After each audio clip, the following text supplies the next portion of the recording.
দেখেন সবাই, উদাহরণ 5 করছি আর্থিক বিবরণী। ওকে, আমরা যদি একটু এখানে পড়ি, একটু লক্ষ্য করিও।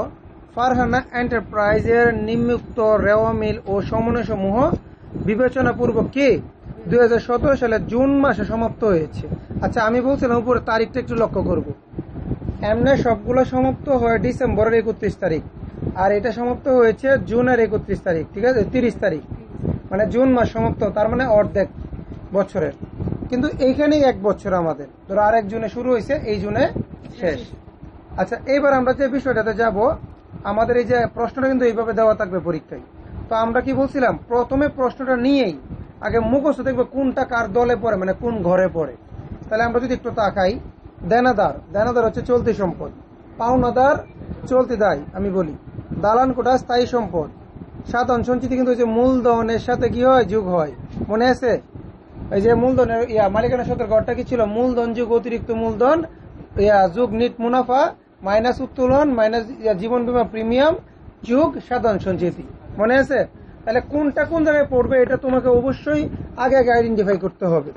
হাতে নগদ চলতি সম্পদ, মূলধন মালিকানা সত্ত্ব, উত্তোলন তুমি চাইলে পাশে ভাবে লিখে ফেলতে পারো, কোনটাকে একটা সাইন দিতে পারো। প্রারম্ভিক মজুত পণ্য বিক্রিত পণ্যের ব্যয়, ক্রয় কোথায়, একটা হচ্ছে বিক্রিত পণ্যের ব্যয় আর একটা জাস্ট বিক্রয়, এটা বিক্রয়, এটা হচ্ছে বিক্রিত পণ্যের ব্যয়। দালানের মেরামত, পরিচালন ব্যয়। জাহাজ ভাড়া কি বিক্রিত পণ্যের ব্যয়।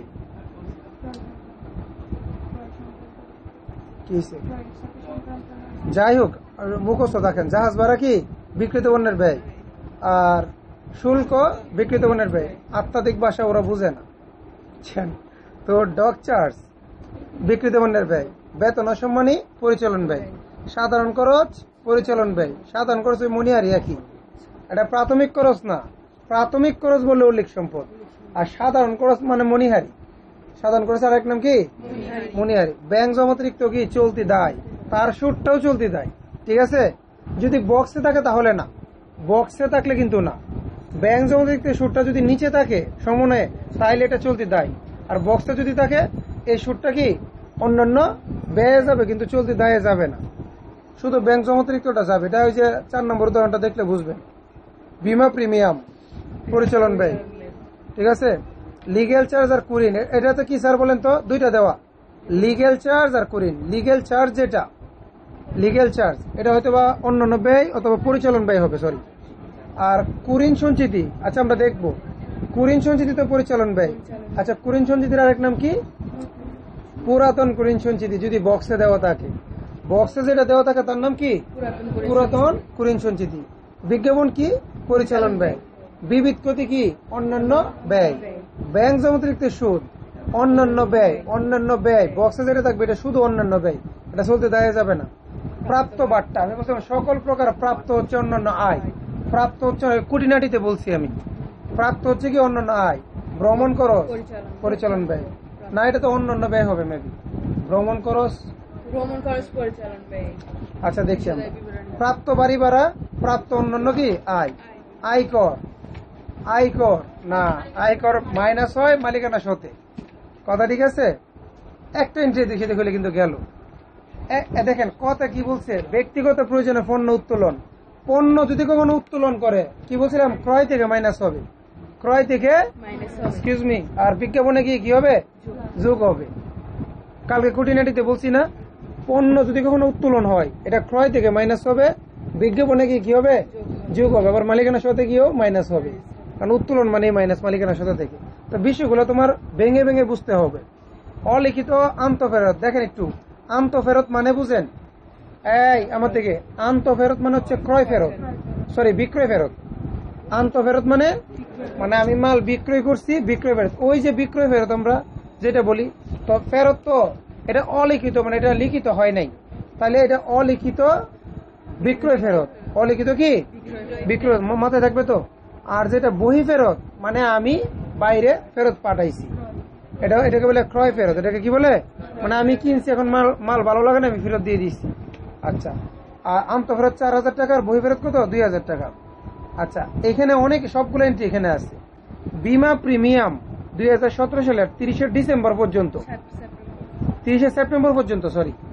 আচ্ছা, ওইখানে বিমা প্রিমিয়াম ছিল না উপরে, আমাদের হিসাবটা শেষ হয়েছে কিন্তু জুনে, কিন্তু বিমার টাকাটা দেওয়া ছিল কত সেপ্টেম্বর পর্যন্ত, তাহলে জুন জুলাই আগস্ট সেপ্টেম্বর 3 মাস বাড়তি দেওয়া ছিল, তাহলে 3 মাসের টাকা কি অগ্রিম না? অগ্রিম কি না?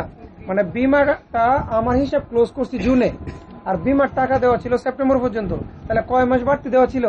তাহলে 3 মাস কিন্তু আমার বিষয় দায় বিবরণী থেকে বাদ দিতে হবে, আবার এই অগ্রিমটা নিয়ে আবার চলতিতে কি করব, যোগ করব। অব্যবহৃত মণিহারি 1000 টাকা, মানে যে মণিহারিটা ব্যবহার করা হয় নাই, তাহলে যেটা ব্যবহার করা হয় না এটা মণিহারি, মানে সাধারণ খরচ থেকে মাইনাস করব, চলতি সম্পদে নিয়ে যোগ করব। 1 মাসের বাড়ি ভাড়া অনাদায়ী, তাহলে বাড়ি ভাড়া যেটা দেওয়া হয়েছে, একটু লক্ষ্য করেন, আমরা যখন বিষয় দায় বিবরণী করি বাড়ি ভাড়া কোথায়? বিষয় দায় বিবরণীতে পরিচালন ব্যয়ে। আমরা যখন বাড়ি ভাড়াটা করি, লিসেন, বিষয় দায় বিবরণীটা করি, বিষয় দায় বিবরণী কয় বছরের? 1 বছর। 1 বছরের থেকে 1 টাকা কমও না বেশিও না। এখানে তাহলে যে বাড়ি ভাড়াটা দেওয়া হয়েছে, আমি একটু ওইখানে যাই। আচ্ছা, আমি তখন করতেছি, আগে আমরা পড়ে যাই। বাড়ি ভাড়ার সাথে গিয়ে যোগ বিয়োগ হবে। এরপরে নম্বরে বলছে দেনাদারের 2000 টাকা অবলোপন। আমি কি বলছিলাম? দেনাদারের 2000 টাকা আদায়যোগ্য নয়, অবলোপন, এটা মানে নতুন কুরিন সঞ্চিতি, এটার নাম কি? এবং তার সাথে যেটা পার্সেন্টেজ দিবে, সরি ধরু, দেনাদারের যেটা আদায়যোগ্য নয় এটা হচ্ছে নতুন কুরিন, এটার নাম কি? যোগ নতুন কুরিন। আর যেটা পার্সেন্ট দেওয়া থাকবে সেটা হচ্ছে নতুন কুরিন সঞ্চিতি, বলছিলাম আমি। আসেন, সমাপনী মজুত পণ্য 40,000 টাকা, এটা একবার বিক্রিত পণ্যের ব্যয় থেকে মাইনাস চলতি সম্পদের যোগ। এইভাবে কি করব, প্রশ্নটা পাওয়া মাত্রই সবগুলো যখন পড়ে ফেলবো আমার অঙ্কটা করতে খুব কম সময় লাগবে, নাহলে অঙ্ক করতে সময় লাগবে। এবার চলেন আমরা অঙ্ক করব। সবাই বই ধরবেন। কি ধরবেন? বইটা ধরার পরে লিসেন, আমি জাস্ট উত্তরটা বলতেছি, তোমরা বইয়ে হাত রাখবা। প্রথমে চলেন আমরা বিষয় দায় বিবরণী করবো। কি করব? বিষয় দায় বিবরণীর প্রথম ঘর কোনটা? নেট বিক্রয়। আবার এবার দেখো আমাদের বিক্রয় আছে নাকি নাই? এই যে আছে। বিক্রয় কত টাকা? বইয়ে দেখেন বিক্রয় কত টাকা? 1 লক্ষ। ঠিক আছে, তাহলে আমরা বিক্রয় লিখলাম 1,54,000 টাকা। এরপরে বিক্রয়ের কয়টা ঘর পড়ছি আমরা? 4টা। বিক্রয় মাইনাস বিক্রয় ফেরত মাইনাস বিক্রয় বাট্টা যোগ অলিখিত বিক্রয়। তাহলে 4টা ঘরের কোনটা কোনটা আছে আমরা খালি খুঁজবো। প্রথমে লিখলাম বিক্রয়। কি লিখলাম? বিক্রয় থেকে বিক্রয় ফেরত আছে নাকি নাই দেখেন তো। আচ্ছা, বক্সের ভিতরে নাই, আছে কোথায়? বক্সের বাইরে। যে আন্ত ফেরত যেটা, এটাই তো বিক্রয় ফেরত। আন্ত ফেরত যেটা, এটাই তো বিক্রয় ফেরত। তাহলে বিক্রয়, আমি আবার বলতেছি, বিক্রয়ের ঘর কয়টা পড়ছি আমরা? বিক্রয় ঘর পড়ছি 4টা। বিক্রয় মাইনাস বিক্রয় ফেরত মাইনাস বিক্রয় বাট্টা যোগ অলিখিত বিক্রয়। এখন আমরা বিক্রয় পাইছি, এরপরে পরের স্টেপ কি? বিক্রয় ফেরত। বিক্রয় ফেরত আছে নাকি নাই? বক্সের ভিতরে বা বাইরে? বাইরে আছে না? আন্ত ফেরতের নাম কি? বিক্রয়। ওই যে দেখেন আন্ত ফেরতটা আমি বাদ দিয়ে দিলাম। বাদ দেওয়ার পরে আসতেছে কত? 1,50,000 টাকা। এখন আরেকটু 2টা ঘর আছে। বিক্রয় বাট্টা কোথাও আছে? পুরো বক্স খুঁজে দেখো কোথাও আছে। এরপরে একটা আছে অলিখিত বিক্রয়। অলিখিত বিক্রয় কোথাও আছে? তাহলে নাই, যেহেতু আমি আর 2টা ঘর আমি লিখতে পারবো না, 2টা আছে, 2টা লিখছি না। আমার 4টা মুখস্থ থাকতে হবে। বিক্রয়ের কয়টা ঘর? 4টা ঘর আমার মুখস্থ। যে কয়টা ঘর ওরা দিবে আমি সে কয়টা ঘর লিখবো। আচ্ছা, তারপরে আমি যাই, এরপরের দলের নাম কি? বিক্রিত পণ্যের ব্যয়। আচ্ছা, এবার তার ভিতরে কি কি বসে আমরা দেখবো। প্রথমত আমরা একটু খুঁজে দেখি, আমরা বইয়ে হাত দিই। যদি আমরা যাই, দেনাদার কি বসবে না? দালান কোটা, সাধারণ সঞ্চিতি, হাতে নগদ, মূলধন, উত্তোলন, প্রারম্ভিক মজুত পণ্য বসবে। কোনটা বসবে? কত টাকা? 30,000। সরাসরি দ্বিতীয় ঘরে। কোন ঘরে? কারণ তার সাথে ব্যক্তিগত কোনো কথা নাই। এরপরে ক্রয়। ক্রয় আমরা জানি কোথায় বসে? বিক্রিত পণ্যের ব্যয়, কিন্তু ক্রয়ের সাথে কথা আছে, তাই কোন ঘরে লিখবো? প্রথম ঘরে। তাহলে ক্রয়টা লিখে, ক্রয়ের সাথে কি কি কথা আছে দেখি। 2টা কথা আছে, একটা হচ্ছে পণ্য উত্তোলন, একটা আছে কি? বহি ফেরত। তাহলে পণ্য উত্তোলনটা কিন্তু ক্রয় থেকে মাইনাস যাবে। কেন পণ্য উত্তোলনটা মাইনাস যাবে আমি বলছিলাম না, কুটিনারিতে বলছিলাম। কারণ অথবা ডাইরেক্ট মুখস্থ রাখবো যে পণ্য কখন উত্তোলন হইলে বা পণ্য বিতরণ হইলে, পণ্য উত্তোলন বা পণ্য এটা সবসময় ক্রয় থেকে মাইনাস যাবে। ঠিক আছে, তাহলে ক্রয় থেকে 1,000 টাকা মাইনাস করবো। এরপরে যে বহি ফেরত, মানে এটার নাম কি? ক্রয় ফেরত। ক্রয় ফেরতটাও কি করবো? মাইনাস করবো। ক্রয়ের আরো ঘর আছে 2টা, একটা হচ্ছে ক্রয় বাট্টা, একটা হচ্ছে কি? অলিখিত ক্রয়। ক্রয় বাট্টা অলিখিত ক্রয় কি বক্সে আছে? নাই। তাহলে লিখবো না। যেগুলো ছিল ক্রয় লিখছি না। লাস্টে কত? 81,000 টাকা। কত টাকা? আচ্ছা, তারপরে যদি আমরা বক্সের একটু ভালো করে খুঁজি, দেখো জাহাজ ভাড়া আসবে। কি আসবে? জাহাজ ভাড়া আমরা জানি বিক্রিত পণ্যের ব্যয়। এরপরে যদি আমরা খুঁজি শুল্ক, শুল্ক কিন্তু বিক্রিত পণ্যের ব্যয়। বক্সে দেখো ডক চার্জ বিক্রিত পণ্যের ব্যয়। এরপরে এগুলো সবগুলো আমরা যোগ করব। যোগ করার পরে এখান থেকে সমাপনী মজুত পণ্যটা কি করবো, বাদ দিবে। যোগ করলে 1,17,000 টাকা, এখান থেকে সমাপনী মজুত পণ্য বাদ দিলে 77,700 টাকা। দেখেন বিক্রিত পণ্যের যে এন্ট্রি গুলো পড়ছি আমরা, এর বাইরে আমরা যে লিস্টটা পড়ছি, বিক্রিত পণ্যের বাইরে যে লিস্টটা পড়ছি, আর কোনো টপিক বাকি আছে? আর কোনো টপিক এখানে আসে না। তাইলে আমরা বিক্রয়ের বিক্রিত পণ্যের ব্যয় এই দুইটা করার পরে আমরা কি করবো, ওই যে বিক্রয়ের টাকা থেকে বিক্রিত পণ্যের ব্যয়টার ভিতরে একটা ব্র্যাকেট দিব। বিক্রয়ের টাকা থেকে বিক্রিত পণ্যের ব্যয়ের টাকাটা মাইনাস করব, যেটা আসে তার নাম হচ্ছে মোট মুনাফা। এমনও হতে পারে পরীক্ষা তোমাকে এইটুকু করতে বলবে, এমন হতে পারে বলবে বিষয় দাবিটা কোন পর্যন্ত করো, মোট মুনাফা পর্যন্ত করো, এমনও হতে পারে। এরপরে আচ্ছা, মোট মুনাফার এরপরের ঘরটার নাম কি, পরিচালন ব্যয়। কি করতে হয়, বাদ। কি করতে হয়, বাদ। তাহলে এইটুকু যে 72,000 রাখলাম, পরিচালন ব্যয়গুলোতে যাই। এবার যদি আমি আমার প্রশ্নের দিকে তাকাই, প্রশ্নে থাকলে পরিচালন ব্যয় কোনটা, দালানের মেরামত পরিচালন ব্যয়, বেতন ও সম্মানী পরিচালন ব্যয়, সাধারণ খরচ মানে কি, মনিহারি। এবার একটু আসেন, আচ্ছা আরেকটা কাজ করবেন কি, প্রতিটা টপিক বলার সাথে সাথে দেখবেন তার সাথে নিচে বা বক্সে কোনো কথা আছে কিনা। তাহলে আমরা যদি দেখেন সাধারণ খরচটা লিখি কত, 5,000, তার সাথে নিচে কথা ছিল কোন কথা, অব্যবহৃত মনিহারি। সাধারণ খরচের আরেক নাম কি, মনিহারি। সাধারণ খরচের আরেক নাম কি, মনিহারি। তাহলে অব্যবহৃত মানে কি, অগ্রিম। তাহলে অগ্রিম মানে এখান থেকে বাদ দিতে হয়। অগ্রিমটা কি করবো, এখান থেকে বাদ দিলে আর কত থাকে, 4,000 টাকা। স্যার কত টাকা বাদ দিচ্ছে, 1,000 টাকা। এই অগ্রিম যেটা, এই অগ্রিমটা আর্থিক বিবরণীতে গিয়ে কি হবে, আর্থিক বিবরণীতে গিয়ে কি হবে, যোগ হবে। কোথায়, চলতি সম্পদে। মনে থাকবে তো? আচ্ছা আসেন, এরপরে বিমা প্রিমিয়াম। আচ্ছা এখন আরেকটা কথা আছে এখানে, বিমা প্রিমিয়াম হচ্ছে 1,500 টাকা। এবং এটার সাথে নিচে কথা ছিল কিনা একটু দেখেন তো, বিমা প্রিমিয়াম 30 সেপ্টেম্বর পর্যন্ত। আচ্ছা আমার এখানে হিসাবটা ক্লোজ করছি কত টাকা, এই কখন, জুনে। কখন, এই যে দেখেন আমি জুনে ক্লোজ করছি। এখন বিমার টাকা দেওয়া ছিল কত পর্যন্ত, আচ্ছা তাহলে বিমা কত টাকা দিছি আমি, 1,500 টাকা। তাহলে আমার 3 মাসের টাকা বিমা কোম্পানির কাছে আমি পাই না। আমার হিসাব ক্লোজ করছি জুনে, কিন্তু আমি কোম্পানিকে টাকা দিচ্ছিলাম কোন পর্যন্ত, সেপ্টেম্বর। কারণ আমি ভাবছিলাম সেপ্টেম্বর পর্যন্ত দিয়ে দিই। তাহলে যেহেতু 3 মাসের টাকা ওনাদের কাছে মানে আমার অগ্রিম, তাহলে অগ্রিম টাকাটা কি আমি বিষয় দায় বিবরণী তো 1 বছরের, এখান থেকে বাদ দিব। কিভাবে বাদ দিব একটু তাকাও। আমি যদি সেপ্টেম্বর পর্যন্ত দিয়ে থাকি, কত পর্যন্ত, কয় বছরের জন্য দিছিলাম, বিমার টাকাটা আমরা যখন দিই কয় বছরের জন্য দিছে জানো, 1 বছরের জন্য। কয় বছরের জন্য, তাহলে উনি যে 1,500 টাকা দিছিল এটা কত বছরের জন্য, তাহলে 1 বছর মানে কয় মাস, 12 মাস। তাহলে 12, এই 15কে 12 দিয়ে ভাগ করো তো, দেখো কত আসে, তাড়াতাড়ি ক্যালকুলেটর নাও। 15কে 12 দিয়ে ভাগ করো, 125 কত, এটার এবার আবার 3 দিয়ে গুণ করো, 375। কথা কি ঠিক আছে? আচ্ছা এটা কিভাবে করলাম আমি একটু বুঝাই, শুনেন। বিমার যে টাকাটা দেওয়া হয় মূলত বিষয়টা দেওয়া হয় কয় বছরের জন্য, 1 বছর। তাহলে আমি টাকা দিলাম 1 বছরের জন্য, সেপ্টেম্বর পর্যন্ত। হিসাব ক্লোজ করছি আমি কোথায়, জুনে। তাহলে 3 মাসের টাকা অগ্রিম। তাহলে আমি যেহেতু 1 বছরের জন্য দিছি, তাহলে 1 মাসে কত পড়তেছে, 125 টাকা। কিভাবে করব, টোটাল যে বিমার টাকাটা, ওই বিমার টাকাটাকে আমি 12 দিয়ে ভাগ করবো। 12 দিয়ে ভাগ করলে আমি 1 মাসেরটা পেয়ে যাবো। কয় মাসেরটা, আর 1 মাসেরটা যদি পাই, আমি কয় মাসেরটা আমার বাড়তি থাকতেছিল, 3 দিয়ে গুণ করব। আমি কি বুঝাইতে পারছি? এটা ভালো করে বুঝেন। কিন্তু আমাদের ভেজাল গুলো লাগায় কিন্তু ওরা এইভাবে, কিন্তু এগুলো সহজ। আমি টাকা দিছি 3 মাসের বাড়তি, তা 3 মাসে যে কত টাকা সেটা আমরা জানতে হবে না? এই 3 মাসের টাকাটা আমরা কিভাবে জানবো, 3 মাসের টাকাটা আমি কিভাবে জানবো বলো? আমাকে আগে জানতে হবে 1 মাসে কত।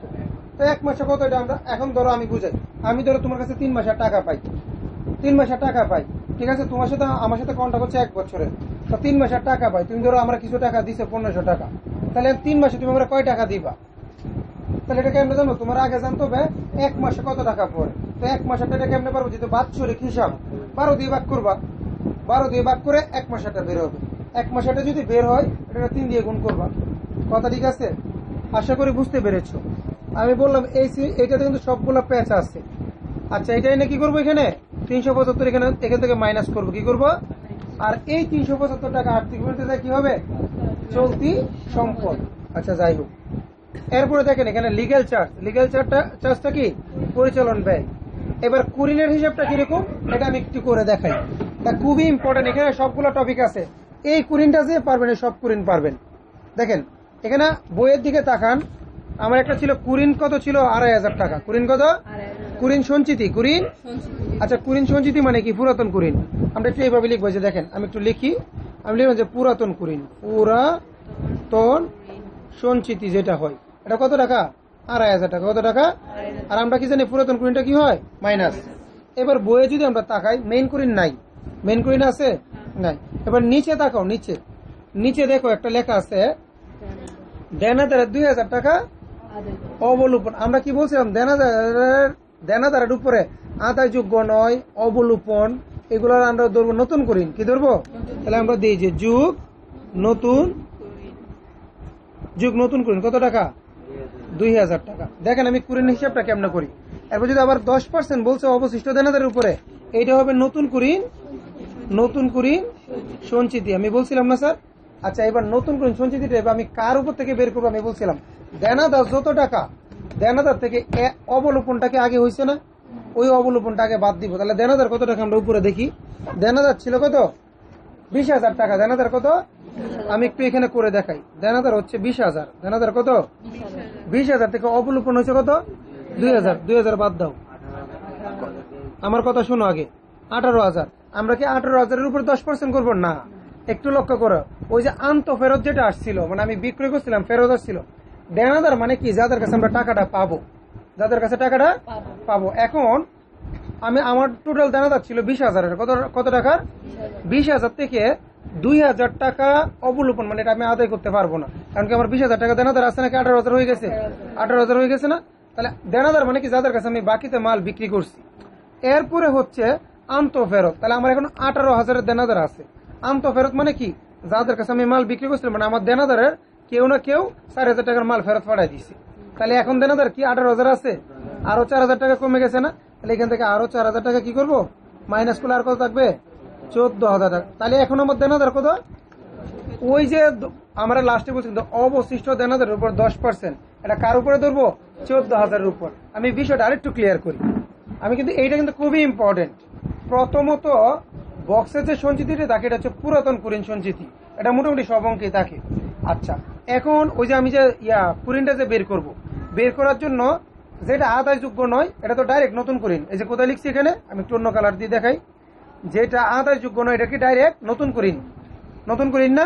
আচ্ছা, আমার বাজার এক সেকেন্ড, কোনটা নতুন কুরিন সঞ্চিতিটা? এটা পেজ আছে, ওই যে লাস্টে বলছে অবশিষ্ট দেনাদারের উপরে 10%। অবশিষ্ট মানে কি? মানে আমার যে দেনাদার ছিল কমতে কমতে লাস্ট যে দেনাদার আছে ওই দেনাদারের উপর 10% ধরতে হবে। আমি কি বিষয়টা বুঝাইতে পারছি? তাহলে দেনাদার আমার টোটাল ছিল কত? 20 থেকে দেখা যাচ্ছে 2,000 টাকা তো অলরেডি আদায়যোগ্য নয় বলেই ফেলছে নতুন কুরিনটা। কথা ঠিক আছে না? তাহলে 20 থেকে 2 বাদ দিতে হবে। এরপরে কত থাকবে? 18। এরপরে দেখা যাচ্ছে আরো 4,000 টাকা আন্ত ফেরত চলে আসছে। তাহলে ফেরতটা কে দেয়? যার কাছে টাকা পাইতাম ওই তো ফেরত দিচ্ছে। তাহলে ফেরত যেগুলো দিতেছে এই টাকাগুলোকে আমরা দিবে। তাহলে আরো 4,000 টাকা কমছে না? ওই 4,000 টাকা বাদ দিয়ে এই লাস্ট যেটা আছে, এখন আমি মানুষের কাছে টাকা পাবো কত টাকা? 14,000 টাকা। এই 14,000 টাকার উপরে আমার 10% ধরতে হবে। কত টাকা আসে? 14,000-এর উপর 10% ধরলে শিওর। তাহলে এই নতুন কুরিন সঞ্চিতি হবে কত? 1,400। বিষয়টা কি বুঝাইতে পারছি? এই নতুন কুরিন দুইটা যোগ করব, এখান থেকে পুরাতনটা কি করব? বিয়োগ করো। কারণ 2,000 1400 3400। 3400 থেকে যদি 2500 যদি বিয়োগ করো, উত্তর কত আসে দেখো। কত আসে? 900 আসে না? 900 আসে। এই যে দেখেন গড়ে গড়ে উত্তর 900। তাহলে আমি কিন্তু এইভাবে করব না। উত্তর কি 900 মিলছে? আমি আবার বলতেছি, আজকে এই অঙ্কটা করানোর মেইন উদ্দেশ্য ছিল এই জায়গাটা। কুরিন মানে ছেলে মেয়েগুলো যখন এইভাবে 1-2 দিন করে আর্থিকনি বুঝে ফেলে, বুঝার পর ওরা বেজালটা লাগায় কোথায়? এক লাগায় ওই যে 3 মাসের অগ্রিম বের করাতে, 12 দিয়ে ভাগ করে 3 দিয়ে গুণ করে এটাতে। আর আরেকটা হচ্ছে 4 নম্বর উদাহরণের বৃদ্ধি গত ক্লাসে করাইছিলাম। কিরকম ছিল? যে ধরো বেতন, কি বেতন মনে করো তুমি কত টাকা পাইছো, এই যে তুমি কর্মচারীর বেতন দিছো 10,000 টাকা। এখন নিচে লিখে দিছে যে 2 মাসের বেতন বকেয়া। তাহলে তুমি কর্মচারীর বেতন দিছো কয় মাসের? 10 মাসের। হিসাব তো আমার 12 মাসের। তুমি কর্মচারীর বেতন দিছো 10,000 টাকা, তাহলে লাস্টে সমন্বয় লেখা 2 মাসের বাকি। কিন্তু তুমি 2 মাসের বেতন দাও নাই, দিছো কয় মাসের? তাহলে 1 মাসে কত পড়ে? 1,000 টাকা। 2 মাসে কত? 2,000 টাকা বকেয়া। ওই 10,000-এর সাথে 2,000 যোগ হবে, কারণ আমরা তো ডাইরেক্ট বলেছে 2,000 টাকা বকেয়া। তো 2,000 টাকা, সরি 2 মাসের বকেয়া। 2 মাসের কত টাকা এটা আমার বের করে নিতে হবে না? আচ্ছা, 4 নম্বর উদাহরণটা দেখলেই বুঝবেন। তো এই যে বিষয়গুলো মাথায় রাখতে হবে। এই যে সেপ্টেম্বর পর্যন্ত ছিল, সেপ্টেম্বর পর্যন্ত 3 মাস অগ্রিম, আগে জানতে হবে বিমাটা দেওয়া হয় 1 বছরের জন্য, তাহলে 1 বছরের জন্য দিছি, তাহলে আমার হিসাব ক্লোজ হয়েছে জুনে, তাহলে সেপ্টেম্বর পর্যন্ত দেওয়া, তাহলে 3 মাস অগ্রিম দেওয়া, তাহলে আমার আগে জানতে হবে 1 মাসে কত, 12 দিয়ে ভাগ করবো, 3 দিয়ে গুণ করবো। বিষয়টা ক্লিয়ার? আর কুরিনটা এইভাবে বের করবেন, মনে থাকবে তো? এবং আমি যেভাবে লিখছি এইভাবে সিরিয়াল এখানে লিখবেন, লাস্ট এখানে 900 লিখবেন। এরপরে কি আছে দেখেন, বিজ্ঞাপন। বিজ্ঞাপনের সাথে কোনো কথা নাই, ডাইরেক্ট চলে যাবে। ভ্রমণ করো, সেটা হবে পরিচালন ব্যয়। কি পরিচালন ব্যয়, এখানে আমরা লিখে দিলাম। ওকে, এই যে তারপরে এখানে যে টাকাটা আসবে, হ্যাঁ কি ক্রয় দিকে সমন্বয় কথা কোথায় কোথায়, মানে এখানে কোথায় বলছে তোমার পণ্য উত্তোলন, তো এটা বিজ্ঞাপন না, উত্তোলন করছে এটা কি আমি বুঝাই, আমি হ্যাঁ ঠিক আছে ধন্যবাদ। বিজ্ঞাপন কোনটা হবে আমি বলি, যে ক্রয় থেকে মাইনাস হয়ে বিজ্ঞাপনের সাথে যোগ হবে, ওইটা হচ্ছে পণ্য বিতরণের ক্ষেত্রে। তুমি মাল কিনে আনছো, কিনে এনে তুমি বিজ্ঞাপন করতে টাকা দিয়ে না করে তুমি মাল দিয়ে দিছো মানুষকে কিছু, এটাকে বলে পণ্য কি, এটা পণ্য বিতরণ। পণ্য বিতরণ হলে এটা ক্রয় থেকে মাইনাস যাবে এবং বিজ্ঞাপনে গিয়ে কি হবে, কারণ বিতরণ করা মানে কি, বিতরণ করা মানে বিজ্ঞাপন দেওয়া, কি দেওয়া, কথা কি বুঝাইতে পারছি? আর এটা হচ্ছে পণ্য উত্তোলন, তারা মালিকে পণ্য নিয়ে আসছে বিক্রি করার উদ্দেশ্যে, দোকানদার উনি নিজের ঘরের জন্য নিয়ে গেছে, এটাকে বলে পণ্য উত্তোলন। উত্তোলনটাকে বিজ্ঞাপন হবে, উত্তোলনটা জাস্ট ক্রয় থেকে মাইনাস হবে, কিন্তু এটা বিজ্ঞাপনে যাবে না। বিষয়টা কি বুঝতে পেরেছেন স্যার? আচ্ছা আসেন, পরিচালন মুনাফা বাদ। তাহলে পরিচালন মুনাফাটা কি করবো, ওই যে ওইখানে সবাই তাকাও, এই যে উপরে 72,000 টাকা ছিল, 72,300 ছিল পরিচালন মুনাফা, এখান থেকে 38,125 টাকা আমি কি বাদ দিব, কারণ আমরা তো বলছি পরিচালন মুনাফাটা বাদ দেওয়ার পরে কত টাকা আছে, 34,175 টাকা। এটা হচ্ছে কি, এটা হচ্ছে পরিচালন মুনাফা, এটার নাম কি পরিচালন মুনাফা। আচ্ছা, এরপর যে কাজটা করবো আমরা, যোগ অন্যান্য আয়, যোগ কি, আচ্ছা অন্যান্য আয় কি কি আছে দেখেন, আমরা যদি ওই বক্সের সিরিয়ালে ধরি, দেখেন প্রাপ্ত বাট্টা ছিল না, প্রাপ্ত বাট্টা এটা কি অন্যান্য আয়, বাড়ি ভাড়া 11,000, বাড়ি ভাড়া কি, আচ্ছা বাড়ি ভাড়াটা একটু আমরা একটু তাকাও, বাড়ি ভাড়ার দিকে কোথায়, প্রশ্ন দেখো, প্রশ্নে বাড়ি ভাড়া কোথায়, আচ্ছা বাড়ি ভাড়াটা কোথায়, ক্রেডিটে নাকি ডেবিটে, মনে রাখবেন বাড়ি ভাড়াটা যদি ডেবিটে থাকে তাহলে এটা ব্যয়, তখন এটা হবে পরিচালন ব্যয়, আর বাড়ি ভাড়াটা যদি ক্রেডিটে থাকে তাহলে এটা আয়। আমার সাথে একটু বুঝেন কিন্তু, ক্রেডিটে যেগুলো থাকে এগুলো আয়, ক্রেডিটে যেগুলো থাকে কি, আর যদি ডেবিটে থাকে তাহলে কি ব্যয়, তাহলে এটা কি আমার পরিচালন ব্যয় নাকি আয়, কেমনে ব্যয়, টাকাটা তো ক্রেডিটে, টাকাটা কোথায় ক্রেডিটে, যেটা থাকবে এটা কি আয়, তাহলে টাকাটা যদি ক্রেডিটে, আবার বলে দিচ্ছে প্রাপ্ত মানে তো আয়, প্রাপ্ত মানে কি, তাই আমরা লিখবো বাড়ি ভাড়া কত 11,000 টাকা। এখন বিশদ আয় বিবরণী তো কখনো 1 বছরের কম করে না, ঠিক আছে? এখানে কিছু বলছে, এখানে দেখেন তো নিচে সমনে 1 মাসের বাড়ি ভাড়া অনাদায়ী।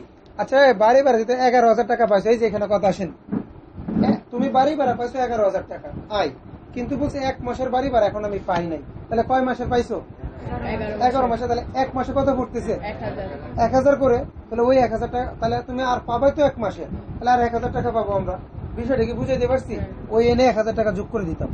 আর যদি বলতো তুমি 2 মাসের বাড়ি ভাড়া পাবা, তাহলে যদি মনে করো তুমি বাড়ি ভাড়া পাইছো 10,000 টাকা, 2 মাসের বাকি, তাহলে 1 মাসে কত পড়ো, তাহলে পাইছো 10 মাসের, 10 দিয়ে ভাগ করলে 1 মাসে কত 1,000, তাহলে 2 মাসের মানে আর কয় টাকা পাবো, 2,000 টাকা। সিস্টেমটা কি বুঝছেন তিশা?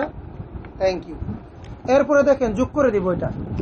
এরপরে এখানে যেটা বলছে অন্যান্য ব্যয়, কোনগুলা অন্যান্য ব্যয়গুলা কি করবে একটু দেখান, বিবিধ ক্ষতি যেটা, এটা অন্যান্য ব্যয়, যেমন ব্যাংক জমাতিরিক্ত যে সুদটা, এটাও কি অন্যান্য ব্যয়।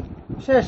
এরপর ওই যে আয়গুলা যোগ করবো, ব্যয়গুলা কি করব মাইনাস করবো, কার সাথে, ওই যে উপরেরটার সাথে, এই যেখানে তাকান, এখানে পরিচালন মুনাফা যেটা, এটার সাথে এটা কি করবো যোগ করার পরে এটা থেকে আবার এটা কি করব মাইনাস করব, যেটা আসবে তার নাম হচ্ছে নিট মুনাফা, যেটা আসবে তার নাম কি। বিষয়টা কি বোঝানো গেছে স্যার? আচ্ছা স্যার, এরপর আমরা করবো মালিকানা শতটা, কোনটা করবো, তো মালিকানা শতের ক্ষেত্রে একটু তাকান সবাই, দেখেন মালিকানা শতের তো সিস্টেম আমরা জানি, কি লিখতে হবে, প্রথমে মূলধন, প্রারম্ভিক লেখার দরকার নাই, লিখবো মূলধন, অতিরিক্ত মূলধন কি আছে নাই, তাহলে নিট মুনাফা এসে কি হয়, যোগ করে দিলাম, এই যে নিট মুনাফা যোগ করলাম। এরপর কি করতে হয়, উত্তোলন বাদ দিতে হয়, যত প্রকার উত্তোলন আছে, নগদ, ব্যাংক, পণ্য, নগদ উত্তোলন করছে 35, দেখেন ওইখানে নগদ উত্তোলন কত টাকা ছিল, 35,000 বাদ দিবা, পণ্য উত্তোলন কত ছিল 1000 টাকা, বাদ দিব। আয়কর কি করতে হয়, আয়করটা বাদ দিবা। তারপরে কি তোমার যে সাধারণ সঞ্চিতি কি করতে হয়, যোগ করতে হয়। এটা তো জাস্ট স্টেপ বাই স্টেপ কথা, ঠিক আছে? পুরা গড়টা তোমার মুখস্থ না?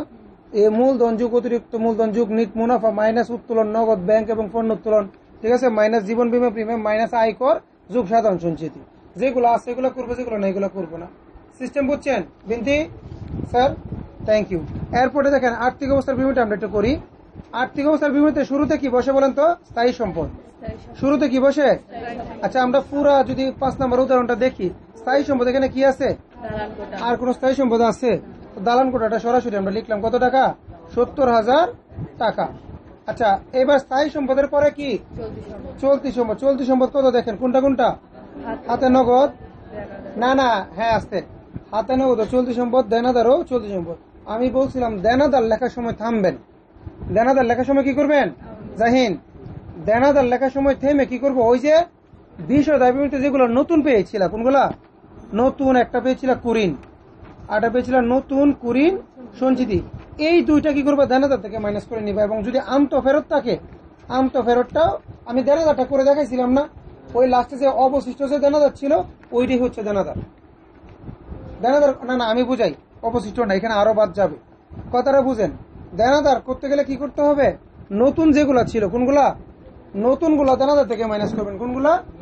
নতুন। তাহলে কোনটা? নতুন কুরিন এবং নতুন কুরিন সঞ্চিতি দেনাদার থেকে মাইনাস করবেন। তাহলে এইগুলা, এবং ওই যে আমতো ফেরত মানে কি দেনাদার থেকে কমে, মাল ফেরত দেওয়া মানে কি দেনাদার থেকে কমে, তাহলে আমতো ফেরতটাও মাইনাস করবেন। তাহলে আমরা একটু দেখাই। আমরা লিখলাম যে দেনাদার, দেনাদার থেকে প্রথমে আমতো ফেরত মাইনাস করলাম, এরপর যে অলিখিত কুরিন যেটা 2000 টাকা মাইনাস করলাম, এরপর নতুন কুরিন একটা বেরিয়েছিল না 1400 টাকা, এইটাও মাইনাস করলাম। লাস্টে যেটা থাকবে এটা কত? 12,600 টাকা। বিষয়টা কি বুঝছেন?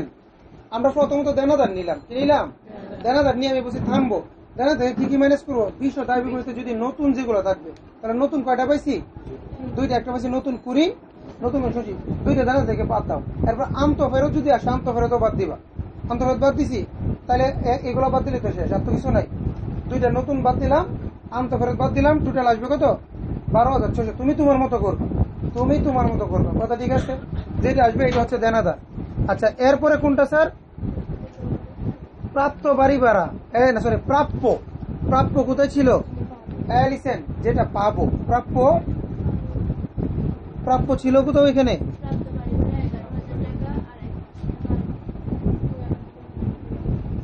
এক মাস, এটা তো তোমার বকে। আচ্ছা আচ্ছা সরি, এই এখানে একটা কথা বলি স্যার, একটু দেখান।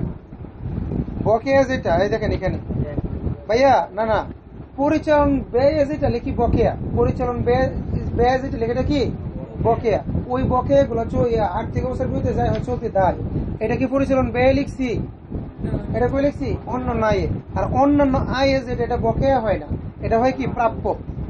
অন্যান্য আয়ে যেটা যোগ করে এটার নাম কি হয়? প্রাপ্য। এটা কিন্তু বকেয়া না। বকেয়া কোন জায়গায়? পরিচালন ব্যয় যেগুলা ধরো বেতন দিচ্ছি 10 মাসের 2 মাসের বকেয়া, ওইটা বলা বকেয়া। কারণ এটা তো ব্যয় না, এটা তো আয়। আর আয়ে যেগুলা ধরো কিছু আয় হয়েছে আর কিছু আয় তোমার কাছে পাবো, তার মানে কি? প্রাপ্য। 11 মাসের বাড়ি ভাড়া পাইছি আর 1 মাসের বাড়ি ভাড়া পাবো, এটা হচ্ছে প্রাপ্য। এটা কি মনে রাখবেন? এইখানে যেগুলো আছে এখানে, এগুলো পরবর্তী আর্থিক বিবরণীতে কি হবে? চলতি সম্পদ। এইখানে যেগুলো হবে পরিচালন ব্যয় না, পরিচালন ব্যয় তো হয় বকেয়া, এখানে কিন্তু বকেয়া না, কথা ঠিক আছে? আসেন, তাই এটা যায় কি হবে ওইখানে? চলতি সম্পদ। কি হবে?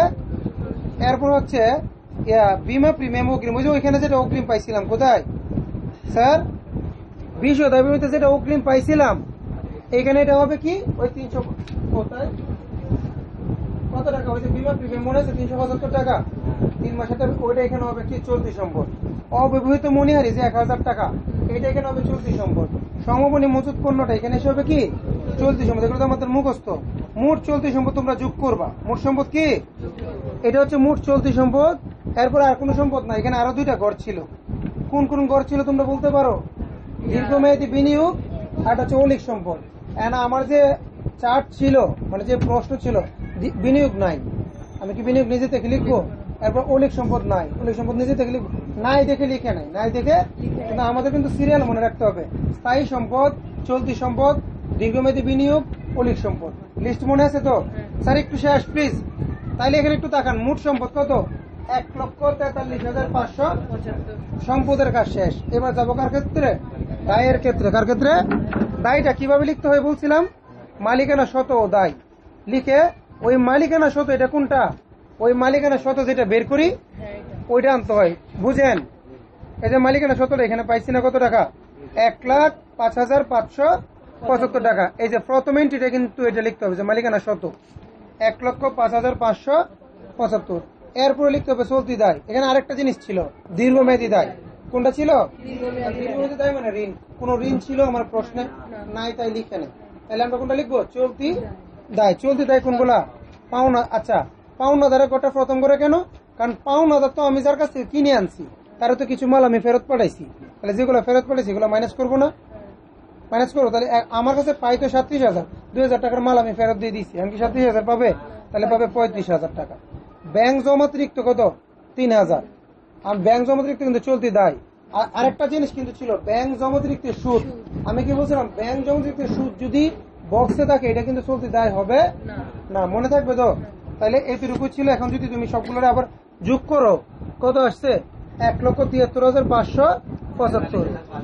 আচ্ছা দেখেন, আমরা বলছি এই উত্তর আর এই উত্তর মিলবে, যদি উত্তর না মিলে অঙ্ক ভুল। এই ছিল 5 নম্বর উদাহরণ।